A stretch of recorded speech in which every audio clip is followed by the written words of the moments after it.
guys. This is going to be the 10-minute philosophy 10 in reference to the same question. Is outer space the ocean? Now, I've drawn my fancy artwork here.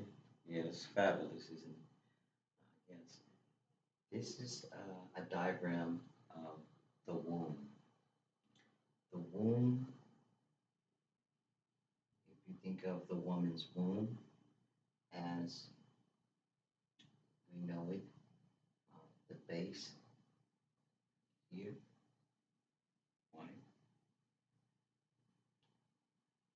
We'll call this Earth. We're going to talk about inside the womb and how this compares. The base we're going to call Earth. Okay. Of course, got a little seed off in there, right? On the Earth, right? And of course, this seed needs what? It needs water to grow. And for that 9 months, right, or what have you, the seed grows with the water surrounding it. Yeah, it's separated. The water is separated, right,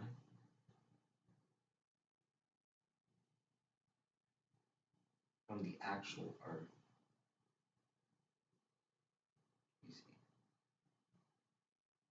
So our natural status would be of the water. Okay? And the seed is an aquatic seed first, okay, before it evolves into a mammal and can walk and talk on dry land. Also aquatic in nature. And I think it philosophically how the belly is a dome. The water's inside the dome. It separates the seed from everything else outside of it that's going on.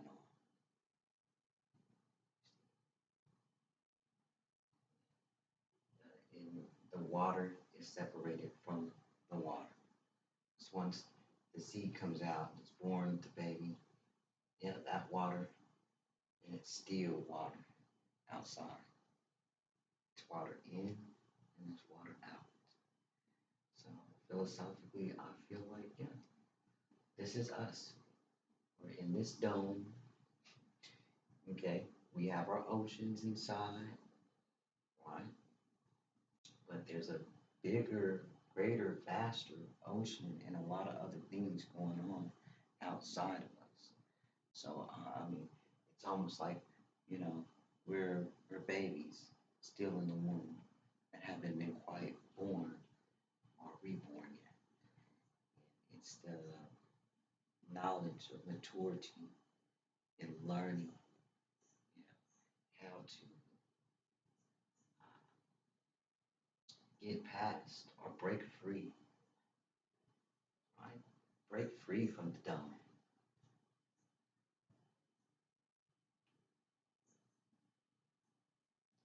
You want to, in order to grow, you got to break free from this, and this is what we're in right now. And I know a lot of you guys, people be like, well, Julius, if we break out the thing, we're gonna need to know how to swim. You already see all the little creatures and the stuff we see on us. So all that stuff is stuff we never seen before. That's all out there too. Absolutely. They're worried about the aliens. You just have to look underwater. That's pretty much. Yep.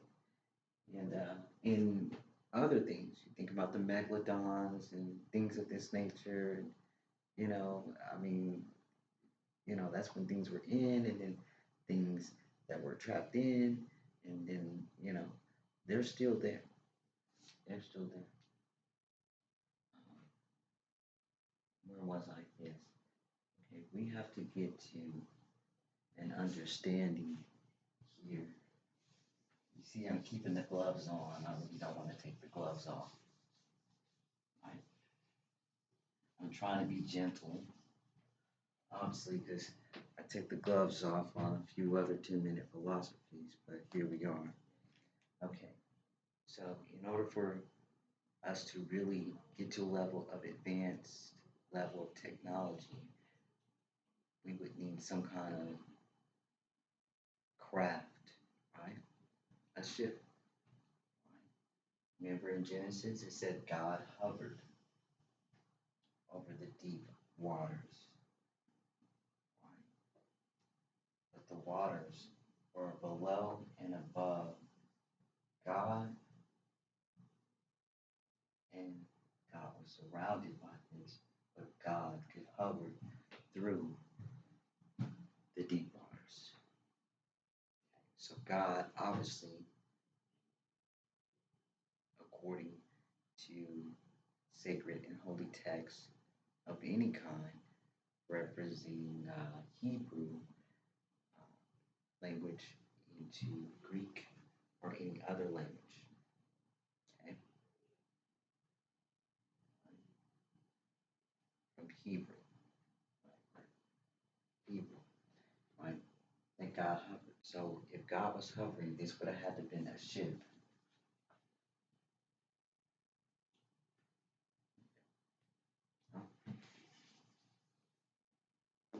God was hovering. This would have had to been a ship. And and as we know it, we have subsequent evidence of UFOs and changing them into other fancy words.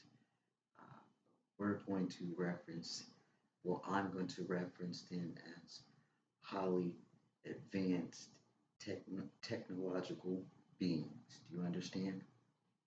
In a form of respect, correct?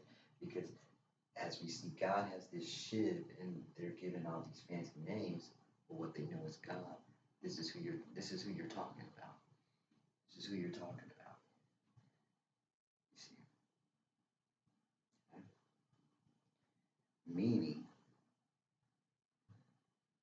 we would have to learn this kind of technology.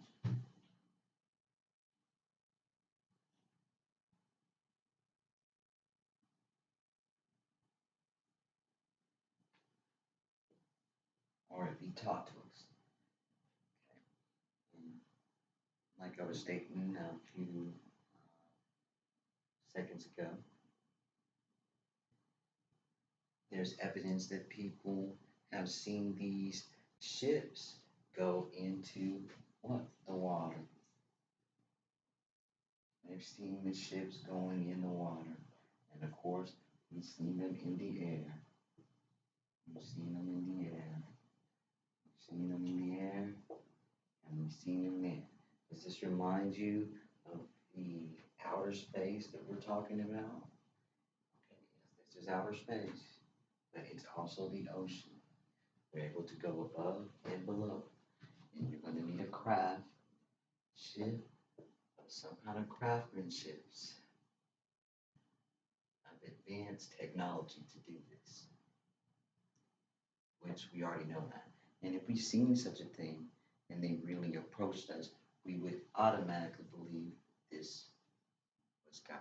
This is above us, in the technological sense, and or what have you, and maybe in advance. We would think that, right? It's a feeling. You know, if you feel inferior to something, that becomes your God. This is something more like when it was transcribed and written. This would make more sense here. Right? So where I'm at is ongoing theory philosophically is outer space, the ocean. I'm still going to go with yes. God had to use a ship, a craft of advanced technology to be able level to which is known now, as far as evidence that the crafts has been seen going in the water and above. You see,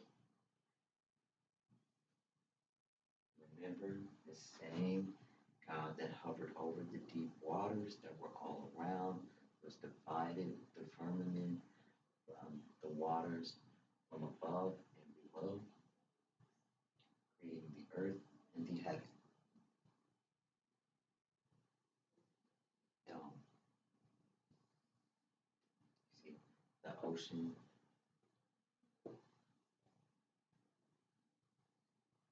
is all up